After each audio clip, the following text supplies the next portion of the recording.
Well, it's an honor to be joined by Max. I would say he's currently maybe the villain or your hero on crypto Twitter, depending on where you stand on the roadmap. He's going to show a quick video, talk about it, and then we'll have a conversation. So this is basically how multi-proposer looks. We have 4 proposers here. We have 8 transactions. One of them is a duplicate. You're going to see this one's a duplicate. So when we put it in, we're taking the union. We're going to dedupe them. And then this ordering rule is going to be just order by priority fee in descending order and execute them that way.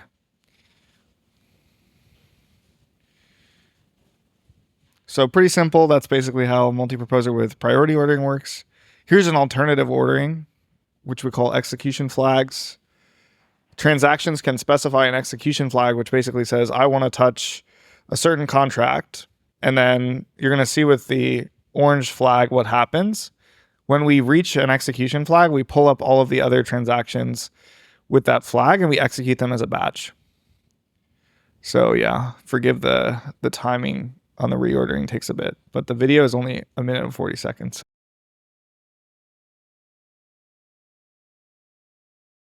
So now the orange flag, we just hit the orange flag and we're going to pull the other orange transaction up and then execute them as a batch. So you could think of this like a liquidation or frequent batch auction or something. These transactions without a flag, we're going to execute them. And there's no reordering to do here, but it might take a second to do the reordering anyway. And then it will execute the blue transactions as a batch as well. So that's basically the idea. When was the first time that you proposed or first talked about multi-proposer in the context of Ethereum?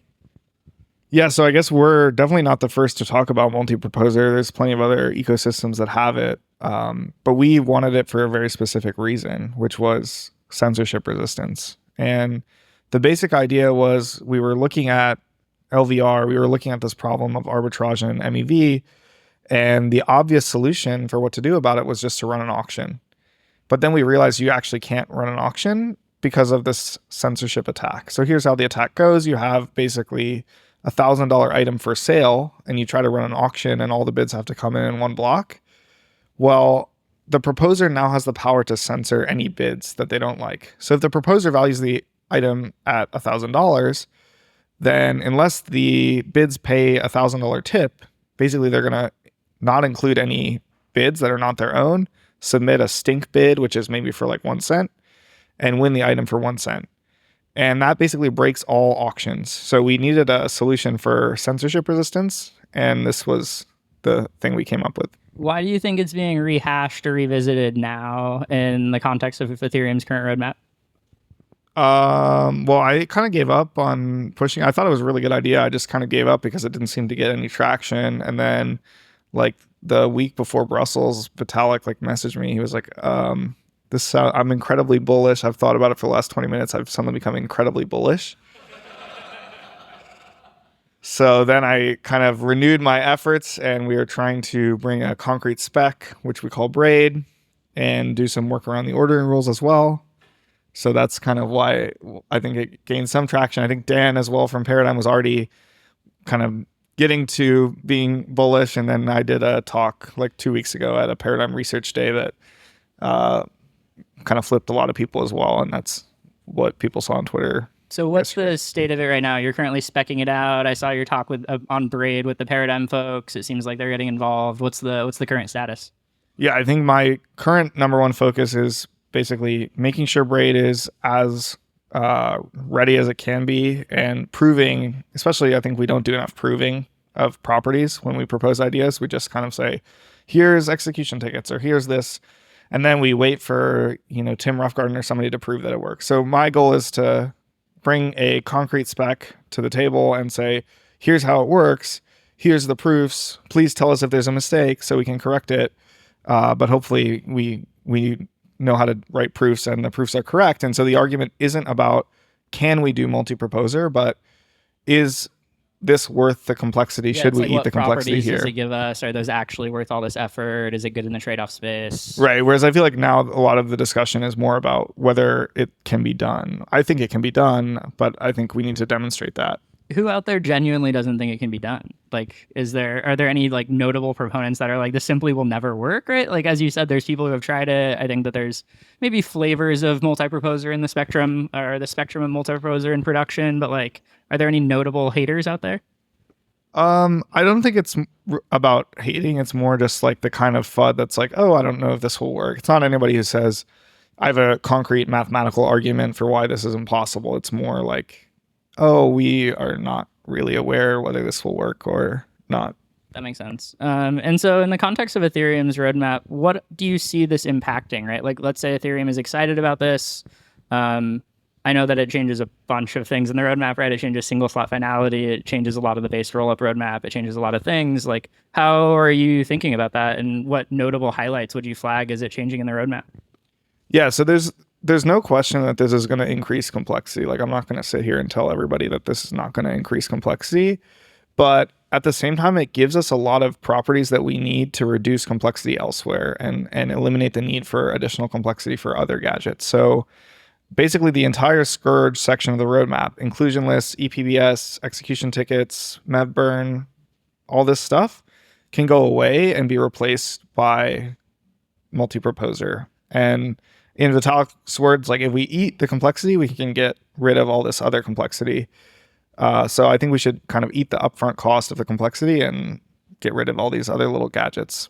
So that makes sense from Ethereum's roadmap perspective, but I do understand that you also articulate that it changes, let's say, application specifics focus, the way that you might want to integrate with Ethereum. What does that mean moving up the stack, and what does that mean for legacy applications that were built 6 years ago? Yeah, so obviously the goal is to make it backwards compatible. If it wasn't backwards compatible and we didn't see a kind of happy path from the current ordering and old applications to still exist in the new thing, we wouldn't do it, because we should just go build a new chain at that point. But that's like one of the things we're actively working on, why we think execution flags might be a good idea, because it's kind of a hybrid of an ordering based and a batch based approach. One of the other things on the Scourge section of the roadmap, if you look at what Vitalik tweeted, is application level MEV mitigation. And like I said, the whole reason we came to this idea was, how do we do application level mitigation? And so that's like kind of the whole point of this, is to enable apps to be super smart contracts instead of just smart contracts, and control their own ordering, do batching, do things that eliminate MEV. On Twitter, if you follow me, I was kind of schizo retweeting a bunch of MEV bot, like basically PBS auction results. In 3 minutes, there were 15 blocks, all of which were worth more than 10 ETH, some of which were worth more than 100 or even 200 ETH. And this was during the slide, obviously.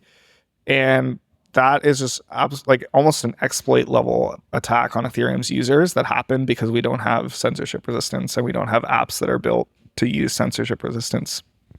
So yeah, you do genuinely see it changing the way people design applications, and you want to try to figure out a way where it's sufficiently backwards compatible with previously deployed applications that they're still inherently usable, right? Like, that's the goal. And if we can't figure out a way to do that, you would consider launching this as like a separate thing, right? Is an intention? Yeah, I think if we can't figure out how to do it on mainnet, I do fundamentally believe that there is no bull case for crypto without somehow ending this censorship problem. And I've always said my goal is to make Eurodollar trade more than 50% on chain. So that's Euro USDC spot or whatever, trading on chain, more than half of the global volume trading on chain in some capacity. And I don't see us ever getting there without ending the proposer monopoly. Yeah, and I think you said that if there's a less than 1% chance in your head that happens, you're going to quit and go work in AI or something like that. Is that still true? Yeah, maybe Neuralink. I kind of like Neuralink. It's kind of sick.